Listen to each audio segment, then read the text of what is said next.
Olá pessoal, tudo bem com vocês? Como é que vocês estão? Sejam bem-vindos de volta ao canal do GA. Eu sou o Lucas e hoje eu trago para vocês um assunto aqui que foi escolhido lá no nosso grupo do Telegram, tá? Através de votação. Se você não faz parte do nosso grupo do Telegram e quer escolher um pouco melhor quais assuntos eu trago aqui para o canal do YouTube, clique no link da descrição e entre nesse nosso grupo do Telegram. Também eu coloco algumas análises de empresas lá, de teses que eu estou olhando e eventualmente os aportes mensais que eu estou fazendo são todos discriminados lá no grupo do Telegram, então entre lá e faça parte da nossa comunidade. Beleza, pessoal, vou falar um pouco do assunto agora que está bem alto no momento, que é a crise hídrica, tá?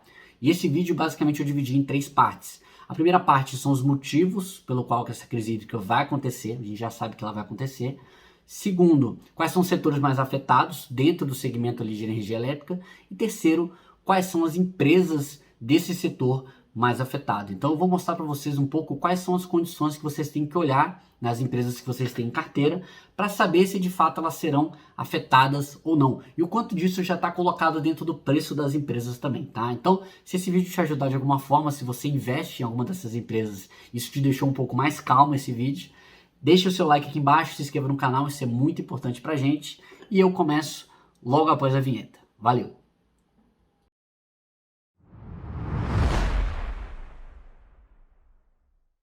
Bom, pessoal, primeiramente, né, para mostrar para vocês um pouco os motivos pelo qual a gente passará por uma restrição hídrica em 2021, eu quis trazer esse relatório aqui da XP. Eu vou deixar o link na descrição, caso você queira ler o relatório por completo, tá? Mas basicamente, né, o que aconteceu é que a gente teve um baixo volume de chuvas entre setembro de 2020 e abril de 2021, teoricamente ali na etapa que era para os reservatórios começarem a encher, né, para a gente conseguir enfrentar a seca. Então, a gente tem um baixo nível de reservatórios aí, praticamente próximo dos níveis registrados em 2014, quando a gente teve um racionamento de energia, e em 2001, que a gente teve o ano do apagão. Então, a gente está num nível de reservatório bem preocupante, exatamente por causa de alguns anos a gente já vem tendo índices pluviométricos abaixo do esperado, e esse ano, para piorar, a gente teve um fator conjuntural que a gente teve a pior afluência dos últimos 91 anos devido a um evento climático chamado Laninha.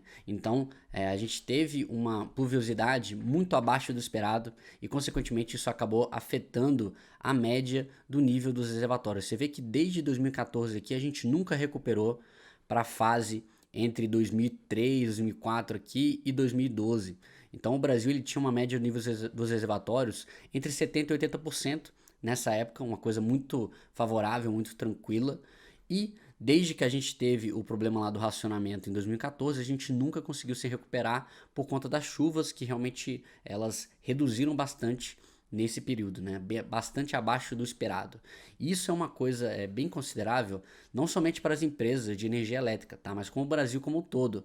Como vocês devem saber, é um grande limitador para o crescimento você não ter uma geração de energia elétrica favorável. Então, se você não tem energia elétrica de onde tirar uma energia elétrica barata, isso também limita um pouco o crescimento do país. Então, isso é preocupante aqui, não somente para geradoras de energia, mas para o crescimento do país como um todo. Existem até alguns gráficos, né, que eles correlacionam a demanda por energia com o crescimento do PIB. Realmente faz sentido, né? Quando você está desenvolvendo, quando você está crescendo, quando você está expandindo as suas plantas industriais ou expandindo outras atividades, geralmente você tem um consumo de energia maior. E até quando as pessoas estão recebendo mais renda, elas tendem a consumir mais energia, elas tendem a comprar mais eletrônicos, elas conseguem realmente utilizar essa energia com um pouco mais de folga, né? E o problema é que quando a gente não tem uma geração que consiga suprir isso, a gente acaba tendo que importar energia a um preço mais caro, o preço da energia subindo, isso tende a limitar um pouco o crescimento. Então, um empresário talvez que invista numa nova planta, ele considerando esse preço dessa nova energia e tende a subir bastante, tá? Quando falta energia no mercado, ele pode acabar desistindo do empreendimento. Então, isso limita o crescimento do país como um todo, é algo muito negativo. Mas que nem o relatório da XP fala aqui, é baixo o risco de racionamento ou escassez de água e energia.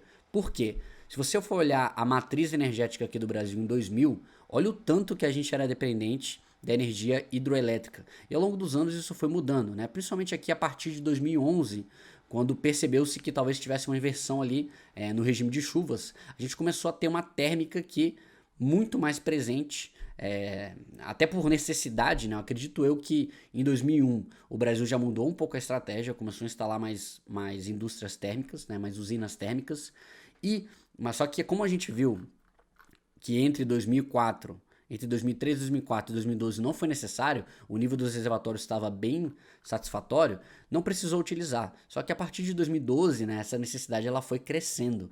Então, consequentemente, você precisou ligar muito mais as térmicas aqui, principalmente em 2014 e 2015. Né? E isso não gera um apagão, né, porque você tem as térmicas ali para conseguir suprir, só que você acaba gerando um custo de energia muito considerável, em alguns casos, racionamento. Tá? Mas por que provavelmente não teremos no ano de 2021? Primeiro porque hoje em dia a gente tem uma matriz aí bem mais diversificada.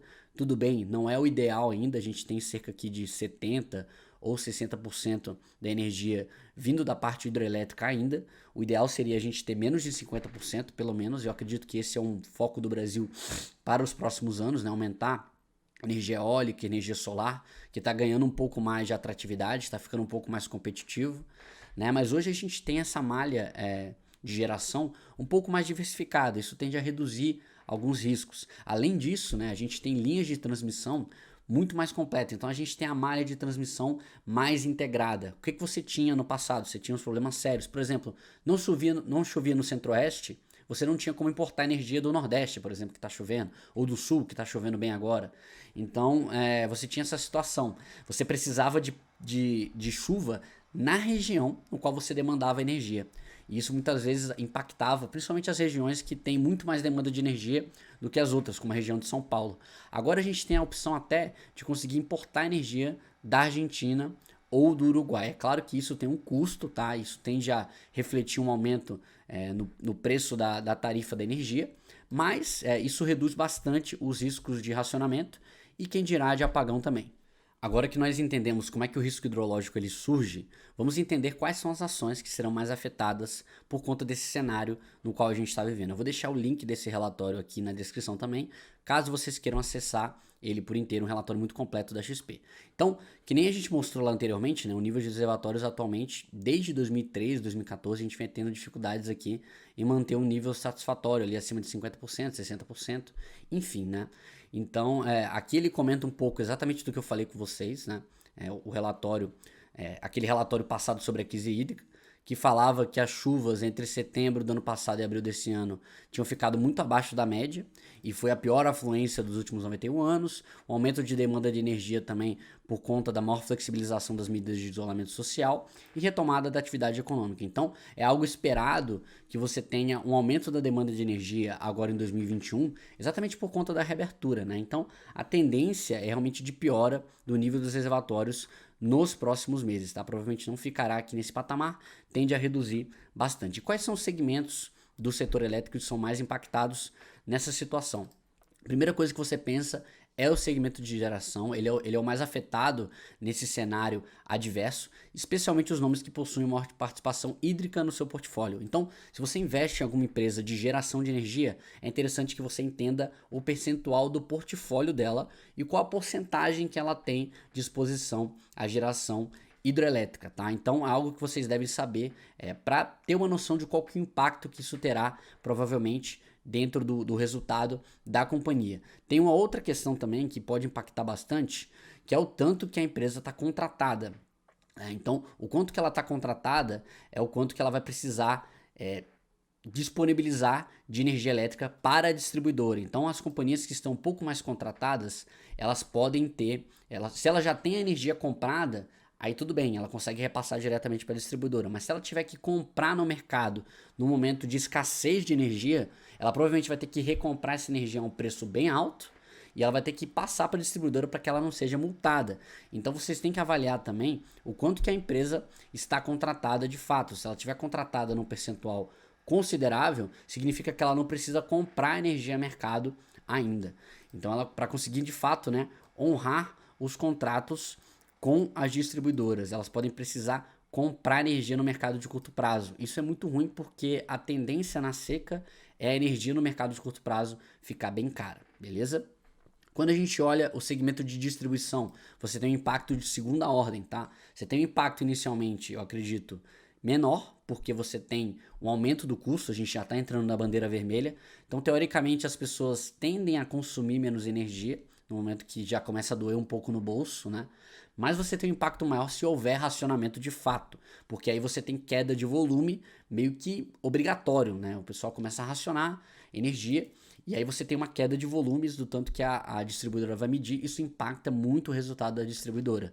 Como é o momento atual, pelo menos o relatório da XP afirma aqui, e eu acredito que eles estão corretos, não é o cenário base, a gente tem um racionamento. Então provavelmente as distribuidoras elas vão ser impactadas um pouco, de fato, no preço ali, o preço que tende a aumentar tende a reduzir um pouco mais o consumo de energia pelas pessoas, mas não acredito que isso será algo impactante de fato no valuation das empresas ou destruirá valor, porque provavelmente a gente não deve ter um racionamento que nem teve em dezembro de 2014. E o segmento menos impactado é o segmento de transmissão, o segmento mais resiliente, né? Esse é um dos motivos até para algumas empresas do setor estarem bem investindo bastante nesse segmento, porque elas perceberam que esse segmento é um colchão em momentos de dificuldade. Então a gente tem a Engie aí investindo em linhas de transmissão, a gente tem Energias do Brasil investindo em linhas de transmissão.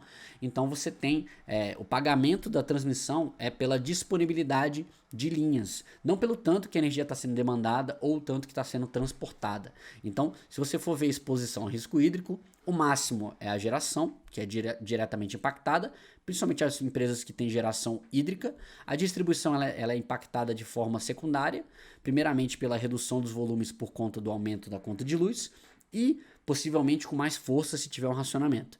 E as linhas de transmissão, nada muda, se você for olhar a Taesa e Transmissão Paulista aí, elas basicamente estão indo muito bem em 2021, então nada disso está precificado dentro do cenário delas. Aqui tem uma comparação muito interessante da XP, que ela traz o percentual, a composição do EBITDA por segmento de atuação de cada uma das companhias. Então é diferente de outro gráfico que eu vou mostrar aqui daqui a pouco, que é a porcentagem de energia instalada, né? O quanto que a empresa de fato está gerando, né, em questão de gigawatts, a porcentagem do seu portfólio. Então você tem aqui empresas que são 100% de geração, como a Ômega Energia, a CESP, a AS Brasil, a EDP ela é 60-38, né? Ela tem uma parte de distribuição, parte de transmissão ainda muito pequena, mas em 2021 a gente deve ter um aumento considerável disso. Ela já entregou algumas obras parciais aí que tendem a compor um pouco mais o EBITDA de 2021. A Copel bem diversificada, né? Tanto na parte até de outros aqui, que deve ser comercialização de energia, enfim. A Engie 93% geradora, 6,5% outros, e ela tende a adicionar um pouco mais de transmissão aqui ao longo dos anos. ISA, CETIP e Taesa, 100% transmissoras, elas não vão sofrer nada com essa questão da crise hídrica. A CEMIG também bem diversificada, então não deve ser uma grande preocupação. E a Equatorial, uma empresa praticamente distribuidora, 93% distribuição, 7% transmissão e nada de geração. Então quais são as ações mais afetadas dentro do escopo aqui da XP? Né? Ela tem dentro do escopo que ela segue, que ela acompanha, que ela tem cobertura, a Ômega Energia, a CESP Brasil, a AS Brasil e a Engie Brasil. Tá? Então dessas 4 empresas, se você for olhar a geração por fonte de energia, de onde vem a energia de fato, você vai perceber que as empresas que têm geração hídrica num percentual maior, teoricamente são as empresas mais afetadas. Então você tem a Ômega Energia aqui, que é uma empresa que está completamente fora desse cenário, né? Uma empresa até resiliente em relação a isso, por ela ter um foco tão forte no eólico aqui. A CESP, ela tem 100% de energia hídrica, então isso é uma preocupação. Porém, né, provavelmente isso aí já está precificado na ação, que nem a gente vai ver aqui na AS Brasil, também é uma ação que já foi precificada para esse cenário, então você vender, se você é acionista de CESP e AS Brasil e você vender nesse momento, provavelmente você não está ganhando muito além do mercado, porque isso aqui já é conhecido, tá? Isso aqui já foi precificado no preço das ações ao longo de 2021, quando essa chance de crise hídrica ela começou a aumentar cada vez mais. Hoje em dia já é algo que a gente sabe que vai acontecer. É só importante a gente entender o que está acontecendo para que a gente não fique surpreso se a empresa acabar caindo mais, enfim. Olhando a Engie aqui, ela já tem um pouco mais diversificada, ela tem 20% térmica, né, o que é interessante, ela consegue talvez suprir uma energia que ela não está contratada ligando a própria térmica dela. Então isso é um fator de resiliência aqui para a Engie. Olhando a parte por geração, por fonte, eu diria que a AS Brasil e a CESP são as mais vulneráveis a esse cenário que a gente está vivendo. Se a gente for olhar aqui de novo, né, o gráfico do Baby, um excelente post do Baby, recomendo que vocês sigam o Baby Investidor. Ó, a gente olha a Neoenergia, tem uma parte de térmica também, 18%, pode ser o suficiente para suprir uma queda ali da demanda da energia hídrica. A gente olha a Engie também com uma parte térmica, lembrando que aqui é geração, tá? Não é o EBITDA, é geração, mas é interessante a gente olhar também. A gente tem a EDP com uma parte térmica também, então ela consegue usar as suas térmicas para conseguir passar por esses momentos mais difíceis. E a gente tem a S Brasil, uma porcentagem hídrica maior, e 12% eólica e 8% solar. Então é uma empresa que, apesar de ter uma capacidade solar e eólica aqui considerável, ela não consegue talvez gerar tanto assim, se ela precisar, porque a térmica você consegue ir ligando ela à medida da sua necessidade, e a eólica e a solar você depende também de fatores climáticos, então se você não tiver sol, não tiver vento, talvez você não consiga gerar também. Então é um pouco mais frágil, eu diria assim. A Eneva é completamente beneficiada nesse momento, tá? Inclusive a empresa deve reportar resultados de 2021 recordes, né? Porque ela é uma empresa 100% térmica e provavelmente ela vai ser muito demandada exatamente por conta desse cenário que a gente está vivendo. Então ela é meio que um hedge a essa situação. Ela deve ir muito bem em 2021 por conta disso. A Ômega Energia é protegida também, né? 4,4% hídrica apenas, 87% eólica. E é isso, né? Essas são as principais empresas aqui que a gente consegue ter acesso a como elas têm a geração por fonte. Outro fator, pessoal, que é muito importante que as pessoas não olham muito, tá? O nível de contratação do portfólio. Então aqui, né, nesse relatório da XP, eles já identificaram que as empresas da cobertura deles que mais vão sofrer provavelmente serão a CESP e a S Brasil. E aí eles olham um pouco o quanto que o portfólio de cada empresa está contratado. Então, se você for olhar aqui, a CESP, apesar dela ser a empresa mais vulnerável, ela já está 100% contratada para 2021. Então, o impacto vai ser, teoricamente, menor na CESP. O problema é o seguinte, se essa crise hídrica, ela de fato se estender por muitos anos. Então, se a gente tiver um ano de 2021, né, um final de ano de 2021, muito fraco no período de chuvas também, e isso tende a impactar as companhias que estão menos contratadas lá na frente. Então você vê aqui que 2023, por exemplo, a CESP, ela não tem 20% do portfólio, 20% do portfólio não está contratado, tá? E a partir daí vai aumentando bastante, até chegar em 2025 que praticamente 50% do portfólio não está contratado. Então o risco maior que eu vejo atualmente na crise hídrica é ela se estender por muitos anos, tá? Se ela for algo pontual de 2021, isso não tende a impactar tanto assim, até a S Brasil e a CESP, que são as empresas teoricamente mais vulneráveis. Mas se a gente tiver uma crise hídrica se estendendo, aí provavelmente teremos problemas, né? Tanto na parte de crescimento do PIB, né? Que a gente depende bastante da oferta de energia elétrica para conseguir crescer a um custo menor, como também na parte aqui da contratação dessa energia que provavelmente as empresas vão ter que contratar a uma situação mais desfavorável, tá? Então, infelizmente o Brasil ele tem um pouco essa exposição à dependência de chuvas, né? Dependência de fatores climáticos para conseguir gerar energia suficiente. E então a gente tem que torcer um pouco para as chuvas melhorarem ao longo de 2021, 2022, 2023, para que a gente tenha um pouco mais de alívio nessa questão, enquanto a gente continua diversificando a nossa matriz energética. Mas de novo, pessoal, só concluindo aqui, que nem eu falei para vocês, até eles fazem esse tipo de análise aqui. Eles mostram que o risco do curto prazo parece ter sido precificado pelo mercado, porque a SB ela caiu 14% esse ano, a CESP caiu 10% e o Bovespa subiu 5,5%. Então, você está vendo aí o mercado já precificando essa situação um pouco mais complicada da S Brasil, da CESP também. A Engie sofreu um pouco e a EDP ela também tendeu a sofrer um pouco nesse cenário, né? A Energia também, mas de forma um pouco mais menos forte, né, do que a S Brasil e a CESP de fato. Então, resumindo para vocês, né, primeira questão que vocês têm que olhar, qual o portfólio da geradora que vocês investem, o segmento de geração é o mais afetado, descubra o portfólio dessa empresa que vocês estão investindo. Segundo, vocês têm que descobrir o nível de contratação do portfólio, e aí tem que buscar lá nas notas da empresa para ver se vocês conseguem achar isso. Se a gente tiver uma crise hídrica que se estenda por muito tempo, a gente pode ter problemas consideráveis, tá? Isso de fato. E a terceira coisa é que o cenário base, que é o cenário de crise hídrica, sem racionamento, sem apagão, ele já está precificado no mercado, tá? Se a gente tiver um racionamento de fato, se a coisa piorar demais, aí tudo bem, de fato a gente deve ter um impacto maior nessas empresas ao longo de 2021, mas não há dinheiro para ser ganho aqui.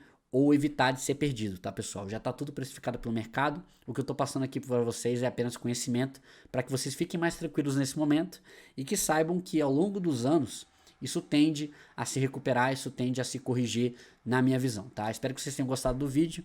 Um abraço para vocês, bons investimentos. Se gostou do vídeo, não esqueça de deixar o seu like aqui embaixo e se inscrever no canal. Isso é muito importante para mim. Um abraço a todos aí, valeu!